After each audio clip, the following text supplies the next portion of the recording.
My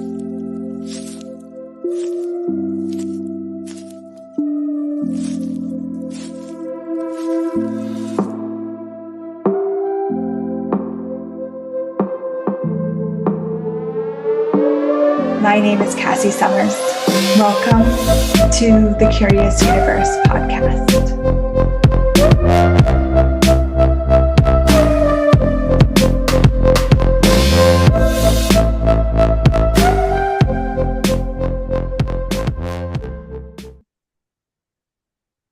Welcome, everyone, to the show. I have a very special guest today, Dr. Anthony Mattis. Thank you so much for being here.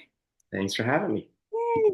So we're going to talk about something that every time I even say the phrase, I get kind of excited about, I think. And so this is an energy you've been kind of exploring, unfuckwithable. Can you talk about that? Like, what does that even mean?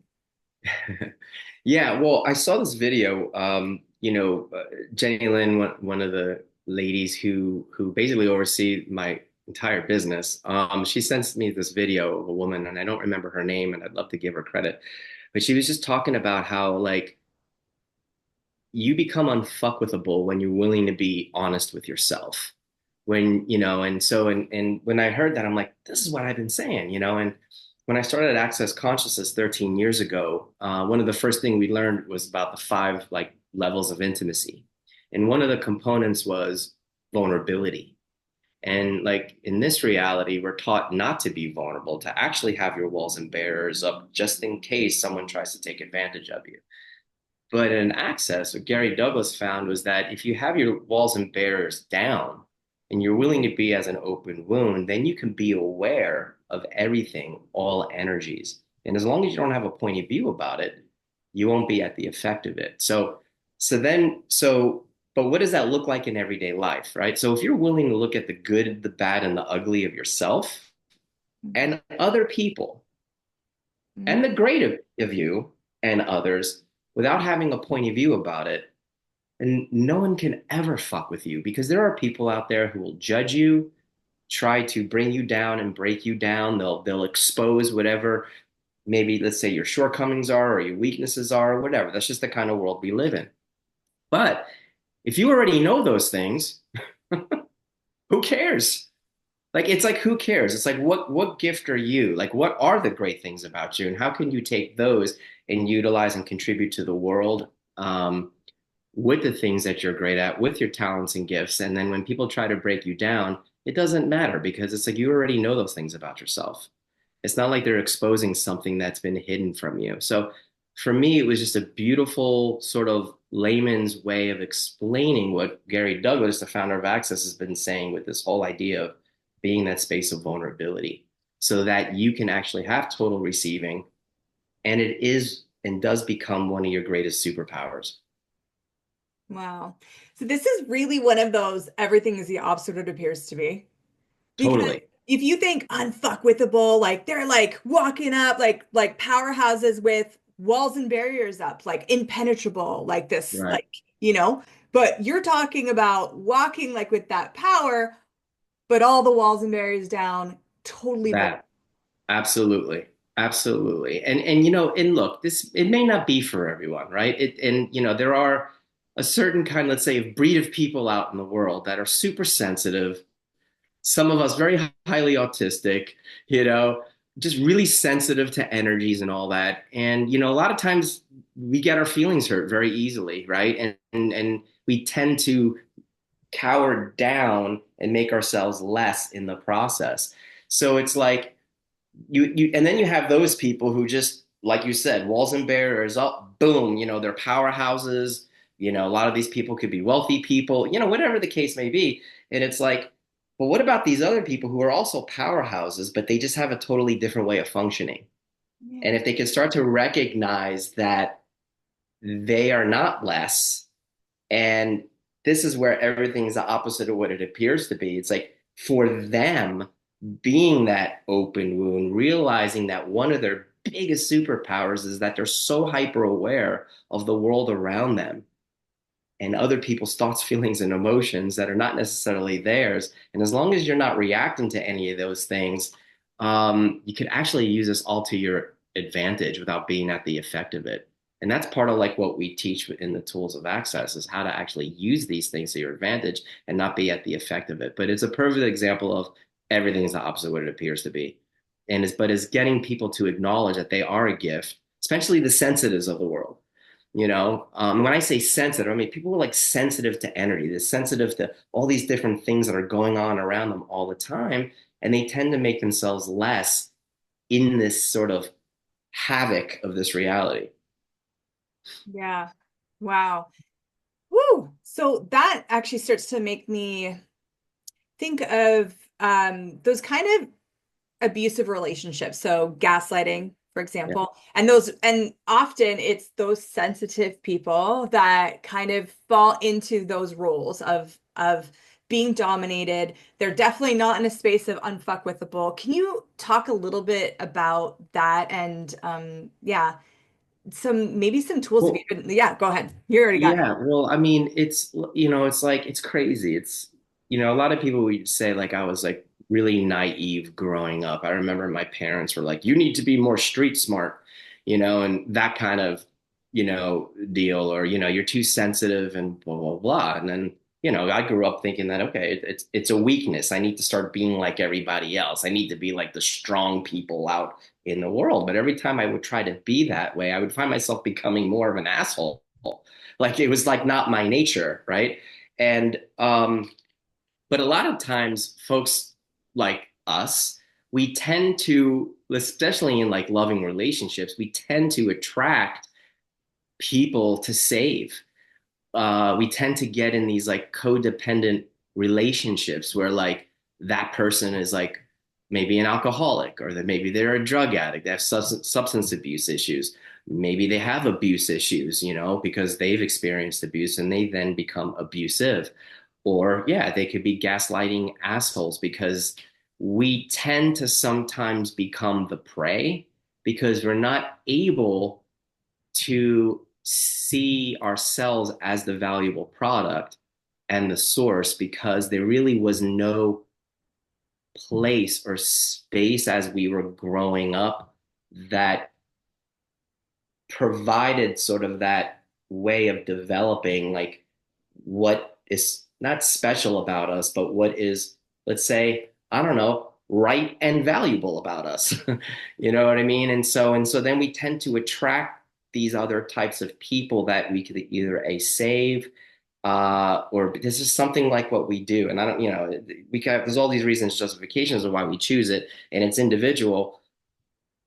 But a lot of us end up with people like that, right? And that's because we're not able to see that we are the valuable product and that we can't save anybody, and that people choose what they choose because they choose it for whatever the reasons are. And a lot of those people are not willing to change it.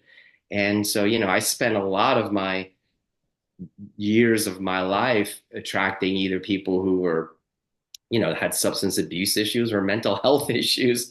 And then I finally had to start looking at it. I'm like, what am I doing? Like, why do I keep choosing different package, but it's the same thing? It's either mental health problems, substance abuse of some sort.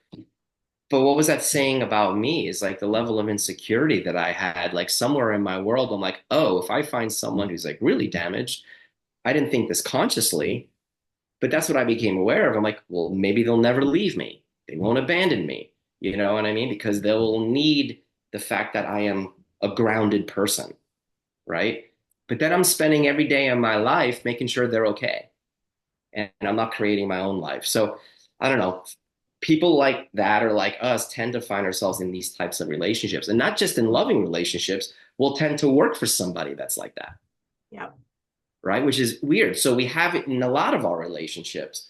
So this is long before access, but I had gotten to the point where I remember my first wife when she went through her first bipolar episode, or at least my first experience with it. I knew she had bipolar disorder when we got together, but I had no idea what I was getting myself into.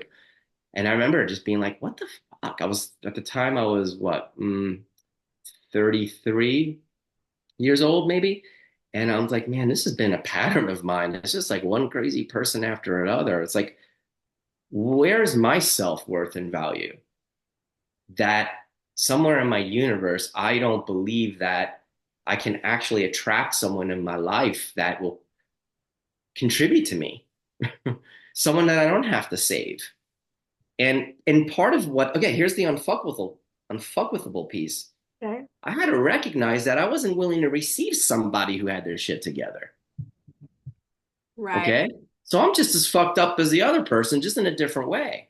I wasn't willing to receive someone who was kind, caring, nurturing, healing themselves without issues that could actually contribute economically, that had their life together. They were on a path of something. It was like I was always going after that wounded animal in the street.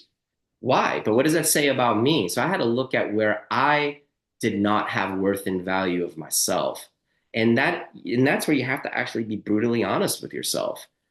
And that's where you have to be that space of vulnerability and look at those ugly parts and pieces or that you've decided were ugly and be vulnerable and be with that like, holy shit, okay, is this what I want to choose anymore?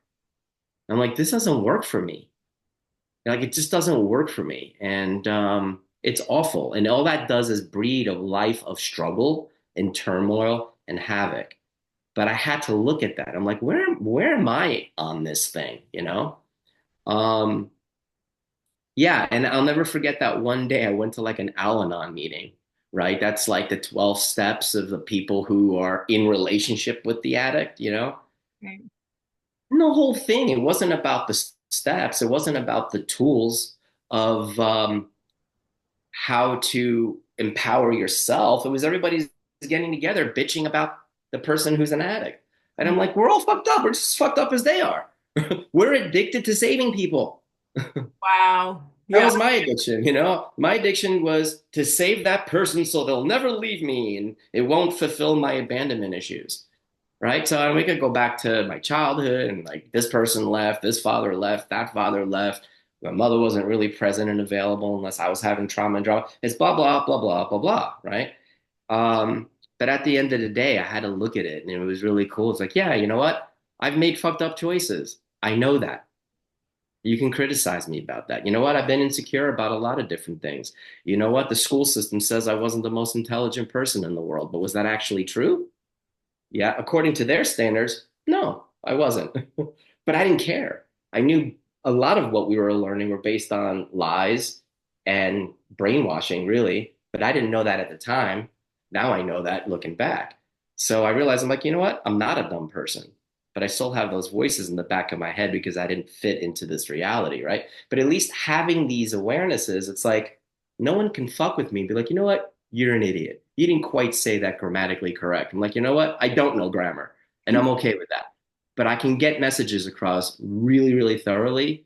And as long as I'm able to do that effectively, I can live with that. So I don't know.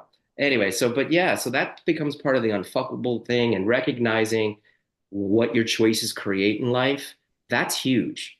Mm. Okay, this is showing up in my life because, okay, what choices have I made? That's another way of like not allowing yourself to be a victim. I chose this gaslighting asshole for what reason? Okay, cool. Is this what I want to choose moving forward? Wow, this person is gaslighting me. And one really cool thing, I must be doing something right.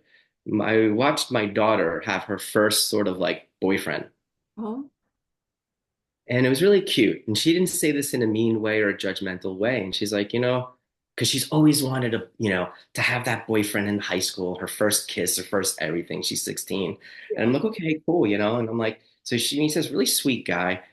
And she's like, I just realized that my world and his world are totally different. And because she's traveled the world. I've exposed her to a lot of different things, man, from gurus to, everything, all kind of spiritual things, practice, Christianity, gurus, metaphysics, all that, right? And he comes from a very, very, very, very linear, devout Christian family whose mother is like paranoid about him actually having a girlfriend for the first time and stalked us. And we're like, I don't know if we like that family, right? So that's their world. Yeah. So, but she tried it and she went out and did it. And she comes home, she's like, it's like my world is like this and his world is like that. She's like, I don't know if that's going to work for me. Wow. 16. Now, what I would have done up to just like probably 10, 15 years ago is I would have settled. I would have been happy I had what I had and try to make it fit. Where she's like, that's too much work. She's like, that's not what I want. And I'm like, oh my God. And I even said to her last night, you know what? I just wanted you to know how proud I am of you. The level of strength and courage it takes for you to have these awarenesses at your age is amazing. And, life is going to throw you curveballs from time to time, but you actually have these amazing tools in place to navigate through the storms when they do show up. And you know that if a storm gets created, you can see where your parts and pieces of where you created that are, and then where other assholes are creating that, and you'll know the difference. See, I didn't know the difference. I Mm, always thought everything was my fault, and if I could love somebody enough, things would get better. yes. Yeah. And that's a lie. Yeah. Okay, wow. So let's talk about someone's waking up, they're starting to go, maybe, yeah, maybe they are on the path to acknowledging some self-value, but they're caught. And it could be their family member gaslighting them. It could be, like you said, their boss or whatever. And I know a lot of people that have had this type of abuse are they get triggered all the time. Like it's just trigger, trigger, and they're now in a reactive reality. Yeah. Can we talk about that a little bit? Like where from here to unfuckwithable, like what's possible for them? Yeah, well, here's, so I'm going to just throw a plug for just what the tools of access creates because, just from starting with access consciousness bars, which is this hands-on, modality where you're just running these bars of energy from one side of the brain to another. And just to keep it simple, it helps people, it creates this space and sort of like this sense of relaxation where you're like, what would it take for me to have more of this kind of space in my life? And what starts to happen with the tools is they start to empower you. It's not because of advice giving. It's because of these spaces that open up like, whoa, wait a minute. That's actually available to me and for me. Like this sense of ease, joy, laughter, turn on, relaxation, this could be part of my life every day. So then what happens is when they go back to their life and they're still in whatever that relationship is, or they're at work and they still have this gaslighting boss or whatever, it doesn't quite match the things that have been showing up in the classes they've been taking. It's like, well, wait a minute. This very abusive thing that I was used to, thinking that it was normal, basically, Yep. this is not normal. Like this doesn't work for me. This is not how I would like to live the rest of my life. So what starts to happen is you start to recognize that there's something else available called more of you. Truly a life of ease, joy, and glory. Yeah, life is going to throw different curveballs and blah, blah, blah. You can't control what happens outside here, right? You can only control what you choose. But when you start to play with these tools and you start opening up these spaces, and you could actually perceive a lot of those insecurities, a lot of those past traumas and dramas beginning to melt away, like they don't have a stronghold over you anymore. And then when you go back and interact with those same old people, you're like, I don't need to have this in my life anymore. Right. And so you start first, you get the awareness of that. And then it's up to you to actually start making choices to change it. And that may be saying bye bye to certain people in your life, right? Maybe getting a divorce, maybe leaving that relationship, or maybe quitting that job, right? And there may be some times like, oh my God, did I make the right choice? The money was so good. Yeah. It was like, don't worry about it. The universe will truly have your back if you're willing to use these amazing tools to actually create the life that you've been asking to create, where you actually can break free of all that shit you've been stuck in for so long. So it's about like, little by little, starting to recognize what is available and possible, and then making the choices to choose something different. I love that. I actually have a quote from you. This was you did a call back that was being unfuckwithable. And in that call you said the only reason someone can push your buttons is because somewhere you decided that what they are saying or judging about you is true. Yeah. Well, like for me, if someone will be like, "You're an idiot, you're dumb," that's a button, because that's what school said. Like there was a room I would have to go to, right? They called the kids in school called it the retard room. I know that's not a politically correct word to say today, but that's what they called it in the 80s. And it was like I would wait for everybody to go into their classroom after the bell would ring. I would be in my hair, or the bathroom, combing my hair, just pretending like I was doing something, let everybody go into the classrooms, and then I would go into that room. It'd be like three other people. And some of them, like, I don't think they had Down syndrome, but they were slow. And Wow. I'm thinking to myself, is that where I am intellectually? Is that where I'm like, what the fuck? So it's like, so yeah, like sometimes that will trigger that. But actually, since access, and I've heard it from people along the way over the last 30 years, but I never believed these mentors, But it wasn't until access and using these particular tools where these energetic spaces started opening up. Well, I started to really perceive my reality, which is beyond the system or beyond the systems. And then I got started to recognize where I'm brilliant. That's not necessarily measurable in this reality. And it's really cool. And and a lot of these things I can't prove it to you and say, here you go. But a lot of it is like, I guess, anecdotal, where it's like, okay, come have this experience because I know the space that I can contribute to you and create so that you actually have more of you by the time we're done with like our session or whatever. That I know, but it took me a long time to get to that and to acknowledge that that's where my gifts are. It may not necessarily be in remembering information or historical facts or, organic chemistry or mathematics. Yeah. Wow. So really that brings back to the vulnerability, but then also and vulnerability with the greatness of you, which I think a lot of us when we look at vulnerability, we're like, okay, I'll be vulnerable with the shit. And then we think we just need to sit with it and almost accept it rather than getting to the place, like you had said before, of just not having a point of view about it, but then also Yeah, the greatness of you. yeah, and it's easier said than done, right? And so what a lot of people do is when they have that awareness of something that's yuck, they'll try to avoid it and not look at it, and they'll distract themselves with something else. But it's like, we talk about turning towards your awareness, and what if you allowed yourself to melt into it, even if you felt like it was going to kill you? Because what's actually beyond that is like more of you than you've ever perceived before. So the willingness to melt into whatever you decide is the most judgeable thing about you, that actually dissipates, and you have this like sort of like infinite awareness of what else is possible beyond that. And that thing is no longer a thing anymore. It just becomes this interesting point of view. And then you could function from what else is possible. But it's a process you have to be willing to go through.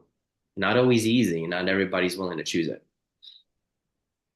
Wow, but I can just perceive and I love how you speak with such energy, Anthony. Thank you. Like and you're like you're such a magic man. I was really so one of the things my ex likes to use against me is that I'm a terrible mother, right? And so I was perceiving like leaning into that, like as you were talking, and really lowering my barriers to that, getting present, all the things. I walked myself through that whole thing. So guys listening, you could do that too. And that from clearing all that stuff and from that space, he could say anything about that. He could suggest, he could poke, he could prod. But if I can be that space of like true vulnerability of what's true for me, what my reality is, then it just doesn't actually matter. Right. And because it's like, what is his point of view of what a good mother is? And it's like, and this is the unfuckable piece. Maybe according to his standards, you are a shitty mom. Yeah. Yeah, you know what? According to what you think that being a great mom is, you're right. I'm awful. But all I know is who I am and what I be for the kids, and that's fucking amazing. But it may not look like ex-husband the way you decided it should look like. Yeah, like the You school know? system, it might not look like what Well, the yeah, it's like you're supposed to be, barefoot, pregnant, home and in the kitchen. You know what I mean? And it's like it's that's old school. You know what I mean? That's like really old school. That doesn't those times don't exist anymore. It's and a lot of those women were repressed and oppressed and miserable. But but there's, it's everybody has their own interesting points of view. Knowing what people's points of view are does help for you to not to be fuck withable because wow. you know they're going to judge you because of what their points of view are. You already know it. Yeah. Yeah, but we think, You want to avoid it and then yeah, try to prove them wrong, but then proving them wrong, you're giving up yourself. mic drop. You just Yeah, like nailed it. Yeah.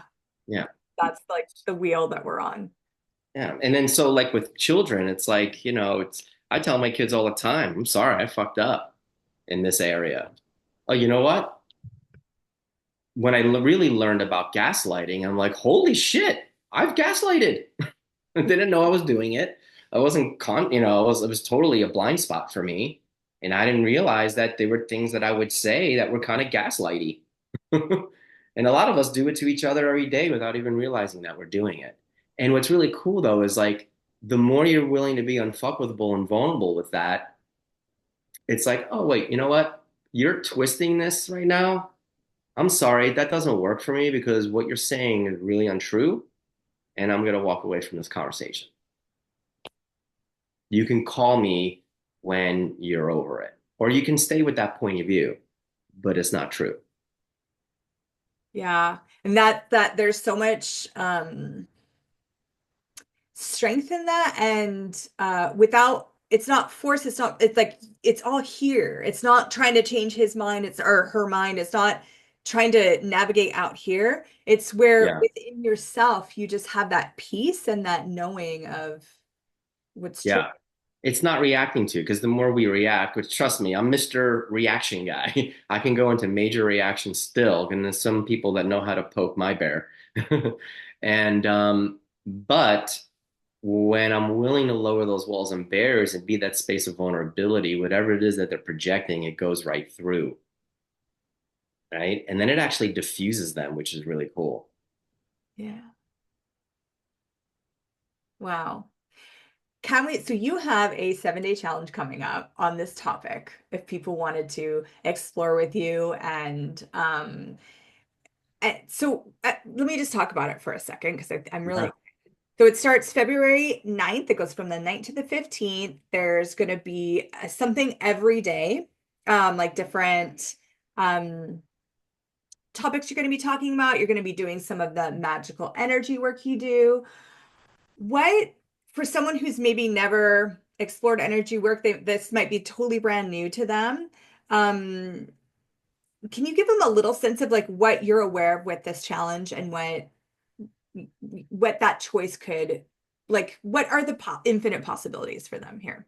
Yeah, well, it's just to empower you to know what you know and to empower you that for you to actually know that you are a gift in the world, no matter what your blemishes are, whatever, no matter what your shortcomings are, doesn't fucking matter.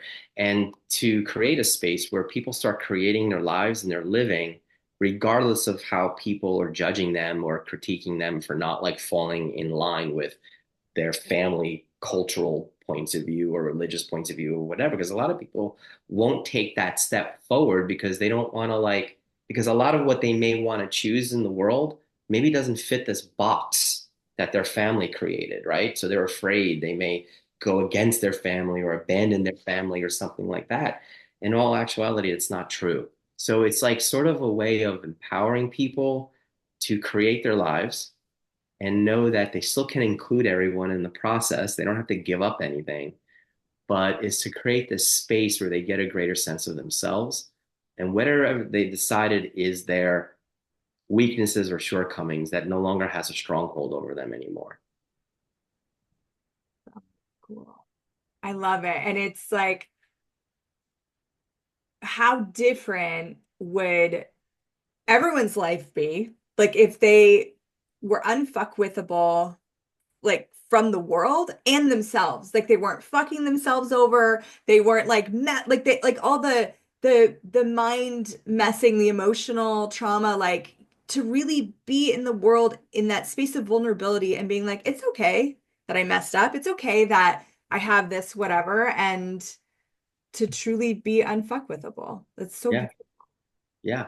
Yeah, it is. And you know, look, when it comes to consciousness and awareness, sometimes you get to be aware of like kind of shitty things. You know what I mean? And it's like, what if it's okay to be down? Like, I'm down today. I'm obviously picking up on a lot of people who are down. Okay, interesting. What would I like to create? What do I get to choose right now? Right? It's not always about maintaining this high all the time. That's Yeah. why people go out and get high, right? Because they want to get high and escape. You know, but it's actually, you know, consciousness includes everything and judges nothing. That includes being aware of like sad things, sometimes maybe being anxious, right? But that's why we have all these plethora of tools to use to help us to navigate through these times of, let's say, being uncomfortable. Yeah. Wow. And you're here to help them navigate. So Yeah, yeah, totally. in this challenge, they're gonna get on a Zoom call with you, right?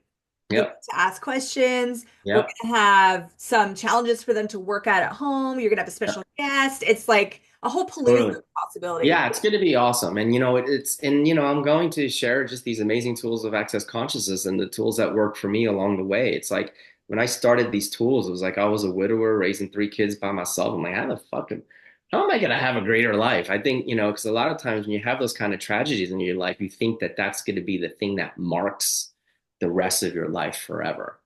Yeah. And that doesn't have to be so.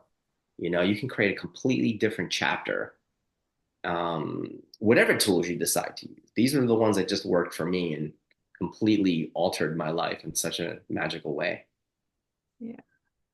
Well, thank you so much. And everyone listening, watching, we'll have all the links in the description. So please check it out. Please join Dr. Anthony Mattis in this amazing thing. I'm so excited, and I'll be in there and yeah, going along the ride with you. So Thanks, thank you. Kathy.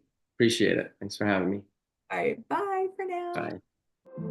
Thank you for exploring the curious universe with me. Your curiosity matters. And what if together we could create a greater, more curious world?